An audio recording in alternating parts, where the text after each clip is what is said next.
Oh, it's the case of the Darren Casey. He joins me now. Darren, good morning.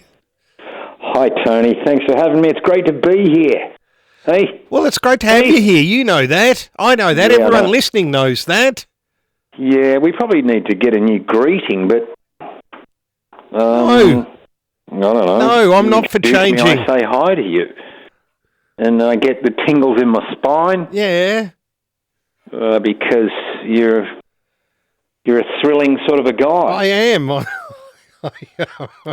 I just You spread sure are. joy and love wherever I go.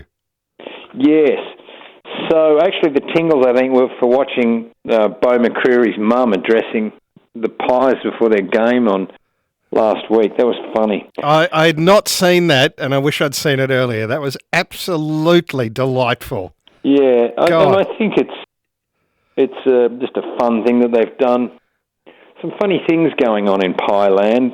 Well, whatever it is, it's working. Anyways,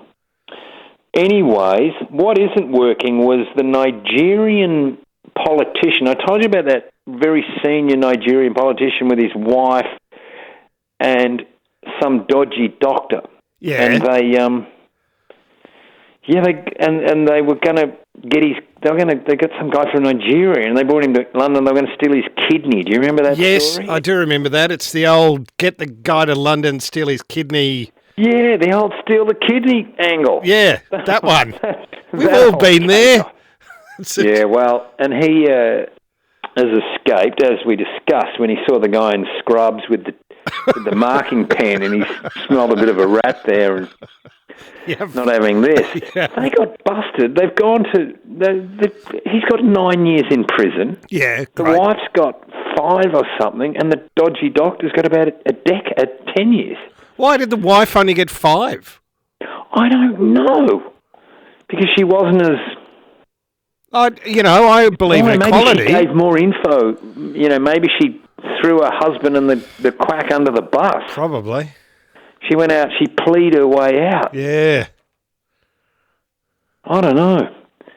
But I reckon the cops would have said to them, well, more than just kidneys where you're going.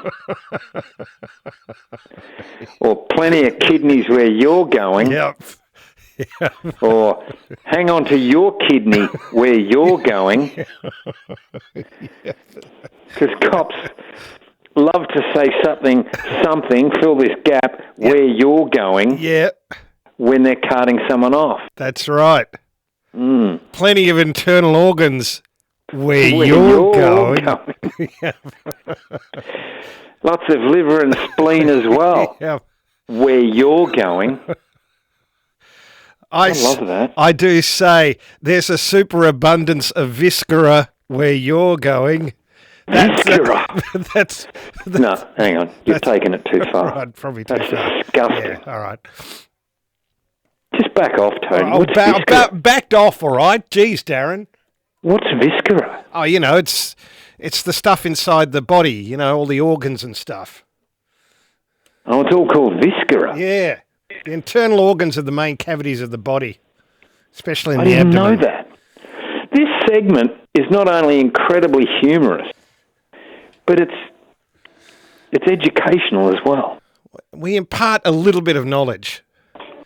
Yeah. That's pretty good. So, what else can I regale you with? I've got my notes, but of course they're all over the place. Did you Ryanair, which is an Irish airline, so they fly upside down and backwards and all that. Yeah.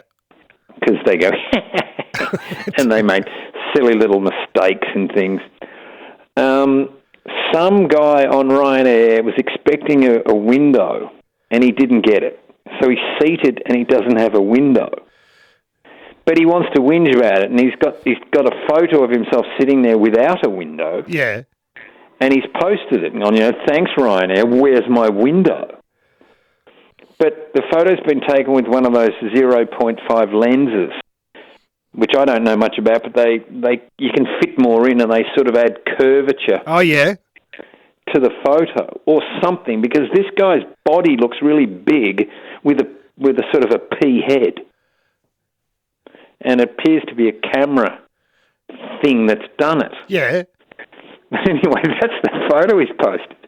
So Ryanair have posted back, well, why don't you pay luggage fees for all whatever you've got stuffed under your jumper, and then we can talk. That is magnificent. Yeah. And, of course, someone's come in and said, you're fat-shaming him. Oh no! Quick, pass me the salts. I've just fainted. Fat-shaming. And it's a photo lens thing. It's not... brilliant. Oh, I love it. Fat-shaming.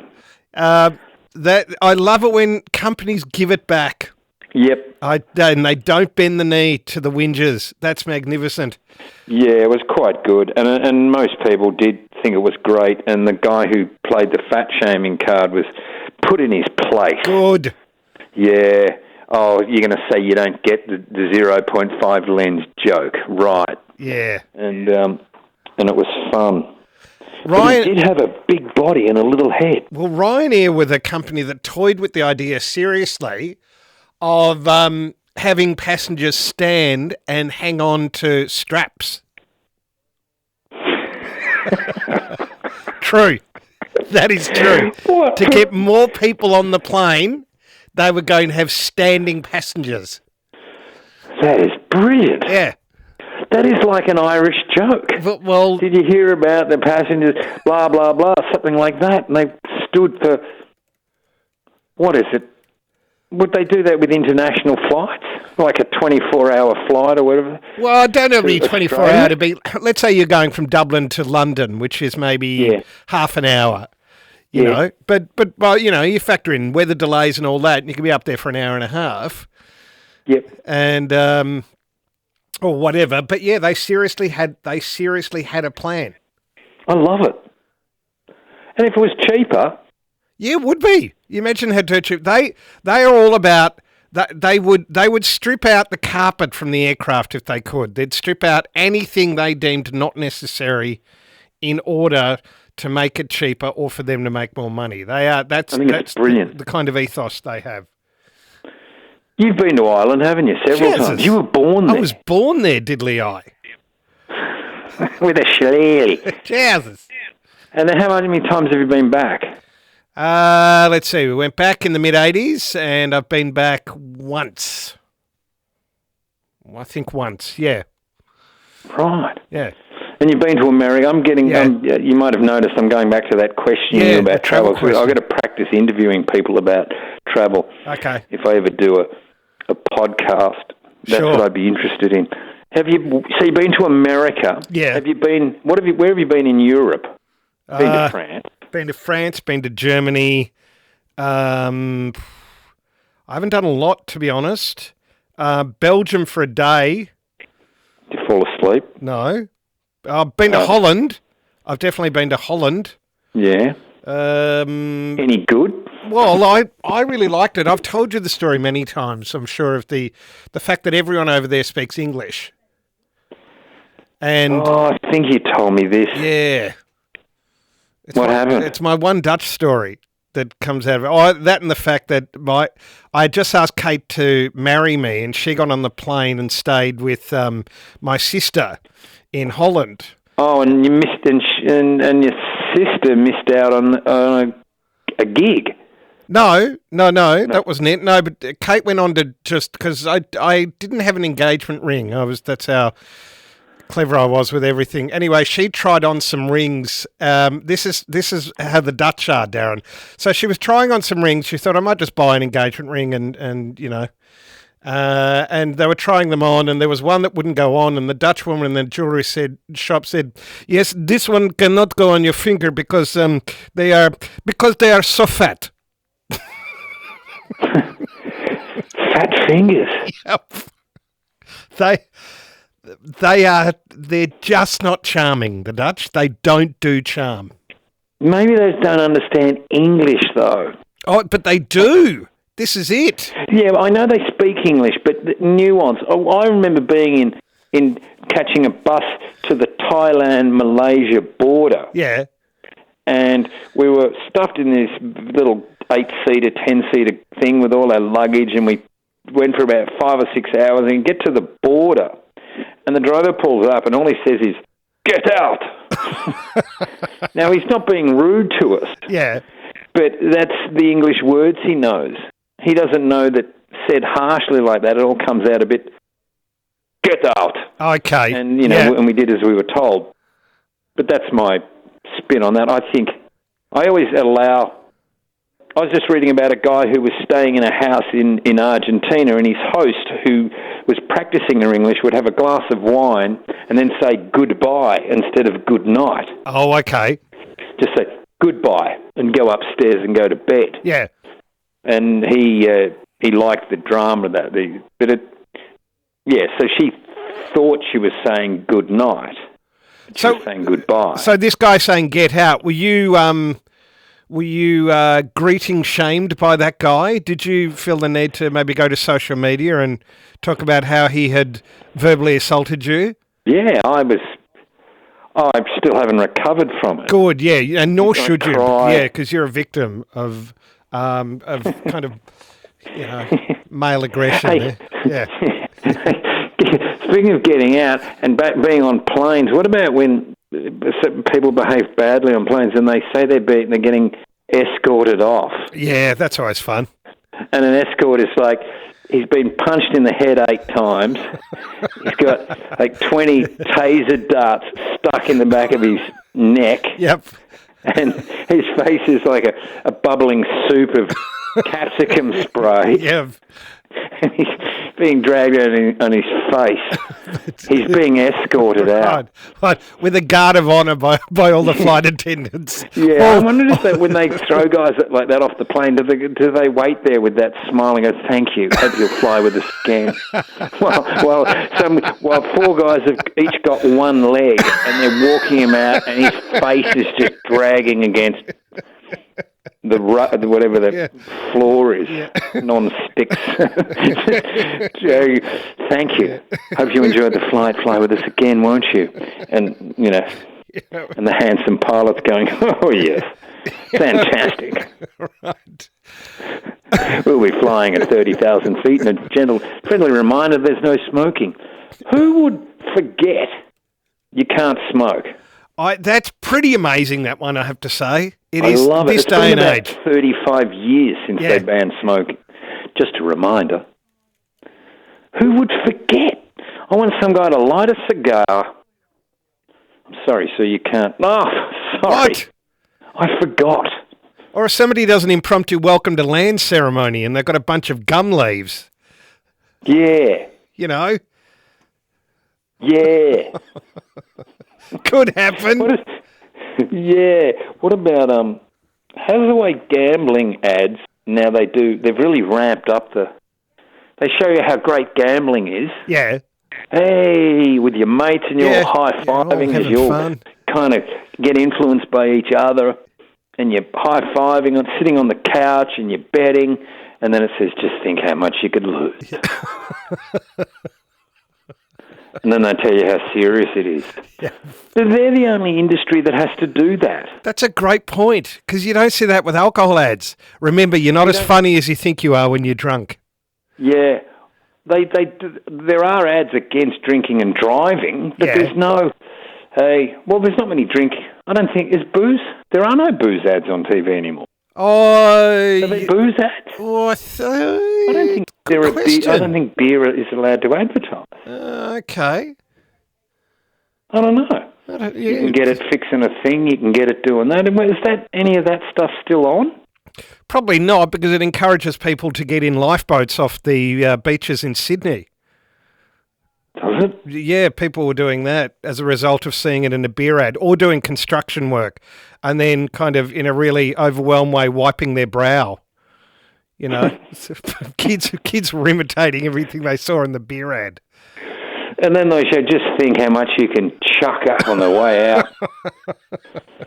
Because I just thought no other industry has to do that. Like Johnny's Car Yard doesn't have to go buy a car off me. I'll do you a great deal. And then he turns to camera 2 and he goes, but sure, I've sold some real lemons in my time. The guy drove out here last week, all wheels fell off at the end of the street. So think about that. There used to be anti-smoking ads, Yeah. but they weren't done by the cigarette company. Yeah.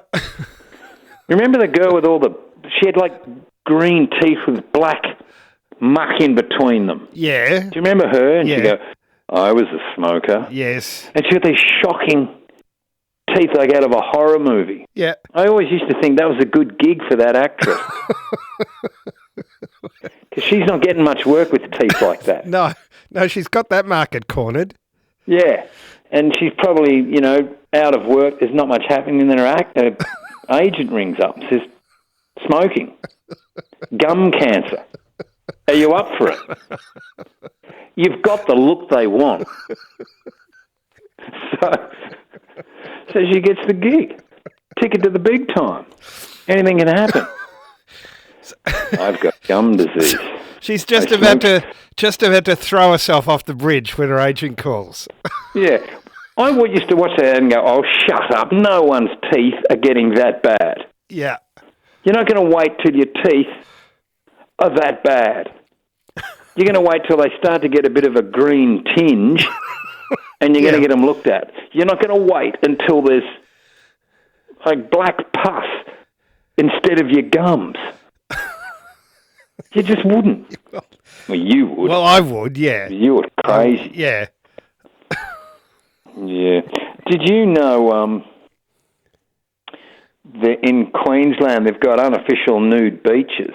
Unofficial nude beaches? Well, there's no nude beaches in Queensland. They don't. Right. It's the only state that doesn't allow them. Yeah. Yet there are nudists getting around. So there are unofficial nude beaches. Okay. But it's attracting a degenerate kind of visitor. Well, that they don't want. So not the actual people walking around in nude themselves, but sleazebags are coming along and looking at them through the hedges. Yes. And misbehaving. Right. So they want to crack down on that. Okay. So they're cracking. But you like the expression, it's a crackdown. These are their words. Yeah. We're having a crackdown on nudity. They didn't think that one through. They didn't think it through. And crackdown on cracks. Yeah. That's what's going on. So there might be there might even be an ambush. Oh, yeah, right. I know what you're doing. Yeah.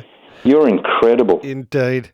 Do you know, Darren, and I've never admitted this on the 7 years or so I've been doing this show, but when I was a kid in Mildura, I heard there was a nudist beach in Swan Hill.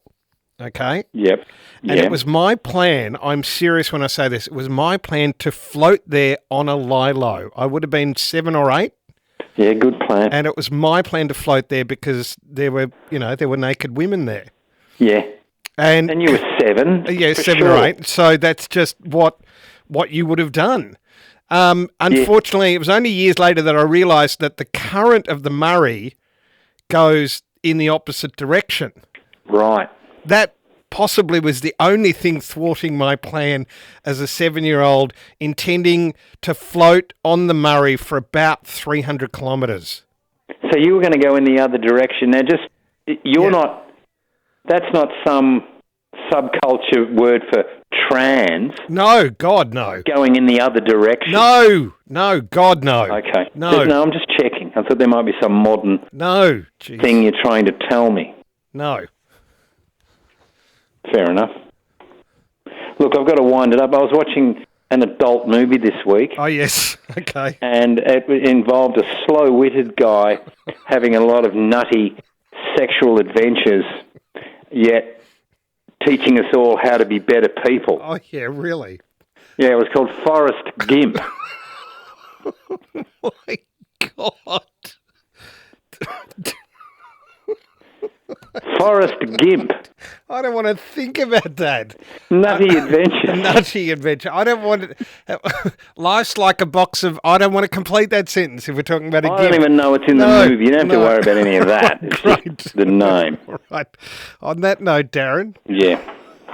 You're insane. All right. I'm going to go and listen to some music. I'm thinking I'll listen to Men Without Hats. Oh, great band. Yes, you can do the safety dance while you're at it. Yeah. Yeah. Thank you, Darren, as always. Yeah, pleasure. All right. Good on you. That is the one and the only Darren Casey. See you. Back in a moment.